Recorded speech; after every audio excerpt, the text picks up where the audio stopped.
influenced by Wall Street and corporate robber barons and titans. Today, the Democratic Party is the party of Wall Street, is the party of big pharma, of big tech, of big ag, of big food, of the military-industrial complex. When I was a kid, the Democratic Party was the party of the poor. Mm-hmm. The Republican Party was the wealthy party. That's where most of the wealth in this country, 70 or 80%, was in the Republican Party. We were the party of the firefighters, the cops, the union leaders. And it was very interesting at the Republican convention, you had for the first time in history, Sean O'Brien, the president of the Teamsters Union, speaking to great applause. This was unheard of. I was on tour recently with J.D. Vance, mm-hmm. and we spoke at the firefighters convention in Boston, and he was touting about the importance of today's Republican Party for collective bargaining, which was a criminal act in the past to the Republicans. During the 2020 election, Jordan, roughly 50% of the people in this country voted for Trump and roughly 50% voted for Biden. The 50% who voted for Trump own 30% of the wealth in this country. The 50% who voted for Biden own 70%. So the Republican Party is now the party of the poor, the party of the working class, the working poor, of unions, and the Democratic Party has become the party of billionaires. Donald Trump chased the billionaires out of the Republican Party, and they've all gone over to chase the neocons out of the Republican Party. And I would also argue the Republican Party is now the party of true environmentalists. The fixation that, and this is the space that I came out of, and I got into, environmental work. I'm working for commercial fishermen on the Hudson River and then rivers all over the country, protecting habitat, protecting water, clean air, protecting our children against toxins. And it's endocrine disruptors. There's a chemical now, the second most used chemical in this country, a pesticide in this country, is atrazine. It's banned in Europe, banned all over the world, but we use it here. It's in 63% of our drinking water. There's a famous African-American scientist named Tyler Hayes, who's at the University of Berkeley. He did a famous experiment that anybody can look up on the internet. And he put 70 African water frogs in an aquarium. He put atrazine in the water of that aquarium that was less than EPA's level. So it's less than the levels we have in 63% of our water supply. 60 of those frogs became sterile. They're all male frogs. 60 became sterile. 10% of those frogs turned female, and they were able to produce fertile eggs. So it changed their sex. And of course, normally, when you see something like that in an animal model, the first thing you want to do is test it in a mammalian model and then a human model. Those tests were never done. So we don't know what impact it's having on our children, if any. But I think those studies ought to be done. With the current administration proposing significant tax hikes, an almost 40% top income tax rate, a 7% increase to the corporate tax, a capital gains tax on unrealized gains, and plans to add nearly $2 trillion to an existing $2 trillion deficit, many are considering tax-sheltered and inflation-sheltered options for their savings. In this climate, Birch Gold Group offers valuable assistance. They can help you convert an existing IRA or 401k into a gold IRA without any out-of-pocket expenses. Now listen closely. This is crucial information for our listeners. September marks the final month of an extraordinary offer. This is your last chance to acquire something truly special with qualifying purchase from Birch Gold Group. I'm talking about the limited edition, highly coveted, one-of-a-kind, 24-karat gold-plated Truth Bomb. But you need to text Jordan to 989898 to claim your eligibility before September 30th. Don't wait for the president's spending spree to tank the dollar even further. Protect your financial future with gold. Text Jordan to the number 989898 to claim your eligibility and make your purchase before September 30th. That's Jordan to 989898 today. I've been trying for 40 years to get Republicans in Fox News and elsewhere to pay attention to this threat of endocrine disruptors. And they ridiculed me, derided me, and just ignored me. Tucker Carlson did an extraordinary documentary a year and a half ago on endocrine disruptors and basically said all the things I just said. And he was absolutely attacked by the left and by the mainstream environmental community. So this, and then, the other big issue with the mainstream environmental is this fixation on carbon alone, and all the things that brought us into the environment. People become environmentalists, not because they're scared of a line on a graph, and, you're going to be dead after, at this point in history if you don't behave. We got involved because of love of the habitat, because of love of the environment, because of love of our Purple Mountains majesties, our rivers and streams and understanding. We're not protecting nature for the sake of the fishes and the birds. We're protecting it our own sake because nature enriches us. And this has been forgotten by the environmental movement, and they've simply become fixated on carbon alone, and that is the only issue. And, I'm watching the outcome of that now on the coast of the Atlantic coast of North America. If 21 offshore wind farms being built, it's privatized 5,000 square miles of land between the Gulf of Maine and North Carolina. And they're pounding into the sediment 2,200 of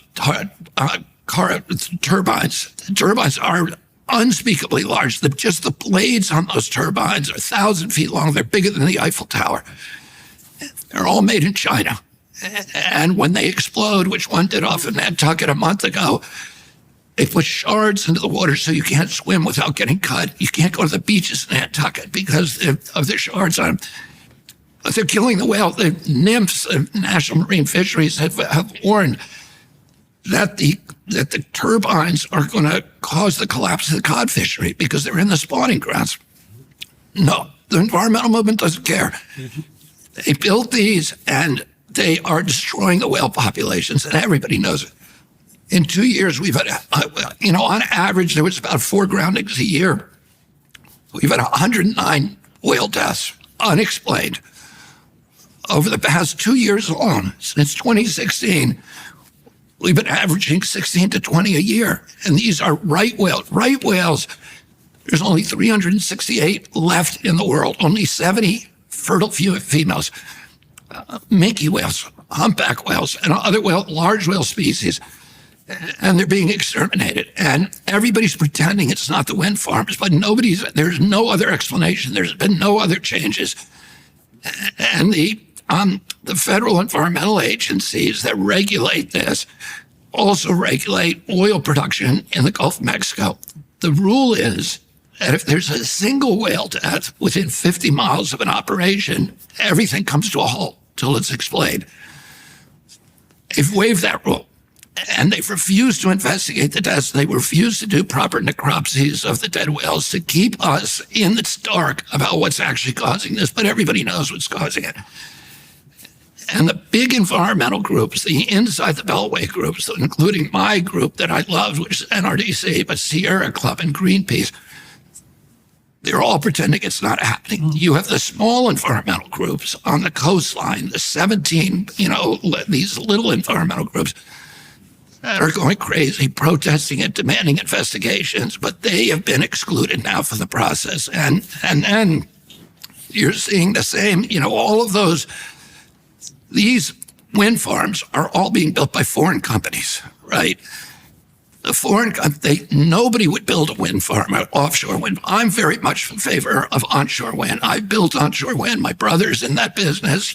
Onshore wind is very efficient and very, very effective, and we have the best onshore wind in the world here in the United States. Onshore wind can provide wind power at about 11 cents a kilowatt hour. Offshore wind, 33 cents a kilowatt hour. The average price of energy in this country is about 14 to 16 cents a kilowatt hour. Onshore wind is more than double that. Offshore wind. So no utility in the world would ever build one of these towers unless it wasn't funded billions of dollars in federal subsidies and tax breaks. The foreign companies, because they're foreign, they cannot take advantage of U.S. tax breaks. So they get the big financial houses from our country to finance them so they can take those tax breaks. So the big players are BlackRock, Goldman Sachs, Morgan, Citibank, Wells Fargo, all the big contributors to the Democratic Party. And they've gotten the tax breaks from the Inflation Reduction Act, which was Joe Biden's signature environmental accomplishment. But it's not actually protecting the environment. It's all about subsidies, these giant boondoggles for huge players that are destroying the environment. The other big, $79 billion of subsidies are going to carbon capture, which is tearing up the Midwest farmland. Oh, this is a boondoggle to big oil companies, to big methane companies, to big ag, to take the carbon from methane plants and then inject it into deep wells, oil wells in the Bakken Shale and in southern Illinois to bring out the last drops of oil. So instead of reducing carbon, they're actually increasing carbon in the environment. It's just this extraordinary, and it's $79 billion in subsidies to do something that is an absolute boondoggle, and there's no other way to describe it.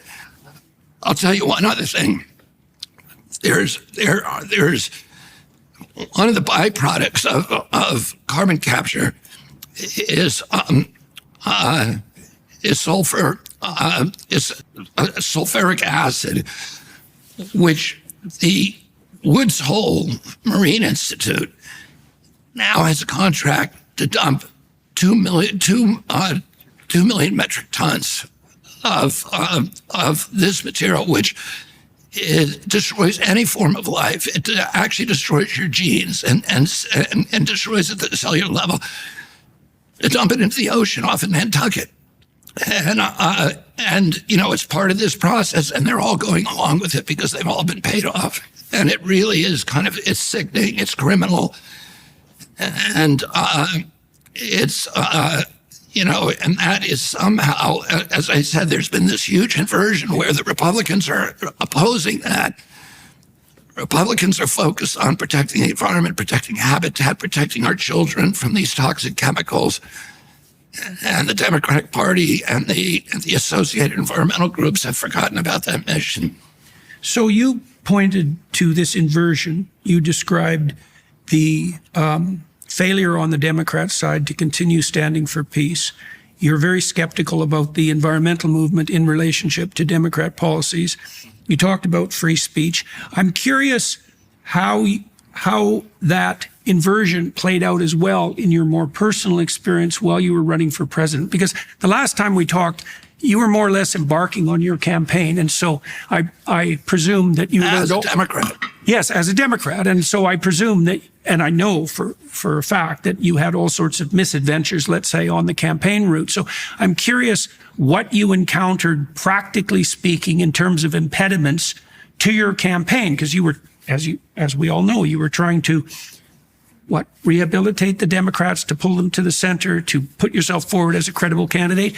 So I imagine, and maybe I'm wrong, that there were things that you experienced practically, well, because you've been in the realm of abstraction to some degree, that you experienced practically while you were on the campaign trail that also, what would you say, made you much more cognizant of how the political process actually works, particularly on the Democrat side. So what was that like? Well, yeah, and that is the ultimate irony, that the other part of the inversion is the Democratic Party has now come out essentially against democracy. And, you know, I saw that firsthand because I saw, you know, I was not normally, in order to choose the president, when my father wanted to run in 68, he challenged the president of his own party just like I did. But there was primaries and he was allowed to challenge him, and it forced Johnson to step down. I think if I'd been able to challenge into the same situation, President Biden, that he would have been forced to step down much earlier because he would have been forced to debate me. People would have seen his impediments much earlier. And we could have had real democracy. You could have had other people come into the race, not just me, but, you know, Gavin Newsom and Amy Klobuchar and Vice President Harris, and other people would have run. But instead, they just called off the primaries. They literally canceled the primaries, and they gave, they gave the election to President Biden without ever coming out of the White House. They did not want him to debate, clearly, because they did not want to see some of the public to see some of these deficiencies. So you had a kind of apparatus that was running a candidate who was unqualified for the job. And everybody now recognized that, but they wanted him in there anyway because they needed a figurehead who could win the election. And who's they? Well, you talked about the military-industrial complex. Well, yeah, but I'm not even going to go into sort of the deep state analysis. But I would just say I don't know who made the decision. Clearly there were people around him, and it could be Anthony Blinken and Sullivan and even who knows who else, but whoever was calling the shots. And there was a really unbelievable moment poignant moment during the Democratic National Convention when Chris Cuomo points up into the bleachers of the arena, where the convention was taking place, and there was these high seats, the owners' boxes up in the upper rim of the. And he said, those are the boxes that are cost $1 million, $1.5 million to be in that box right now. And those are the big donors, the Democratic Party, the corporate donors, the BlackRocks, these kind of groups that are up there, the military industrial, the big pharma. He said, we don't even know who they are, but they're the ones that are making all the decisions here on the floor. And, those are the people that ultimately anointed Kamala Harris, who I don't think is, I don't want to be mean-spirited, and I've been very disciplined about not name-calling. To me, it's a disqualifier to be president of the United States if you don't believe in freedom of speech. And Vice President Harris has repeatedly said that the First Amendment is a privilege, not a right, that the government has a duty to censor what she calls misinformation and disinformation, that's not protected by the First Amendment. That's a very dangerous word, misinformation. It's first of all, the First Amendment protects all speech. It protects lies. It protects, it was passed not to protect convenient speech, but to protect the speech that nobody wants to hear. And when the government takes upon itself the right to decide what's true and what's not true, then you have a totalitarian system, because of course it's going to, and we saw this during COVID, where the government was really the biggest propagator of misinformation, of factually inaccurate information, that it then uses the control of information to manipulate the public. And by the way, protecting lies is important, because a lot of the assumptions that we have about life and policy and politics and war and peace and the economy started out that now we believe as consensual truths, started out as hypotheses or suppositions that people considered dishonest or lying or wrong or erroneous or misinformation back then. The whole process of democracy is a dialectic in which, new ideas that are unpopular, that appear manipulated or dishonest, challenge existing realities. And in that dialectic, in the furnace of debate and of dialogue, of conversation, these ideas are annealed. And in a true democracy, functioning democracy, they rise in the marketplace of ideas and become policies if they survive that process.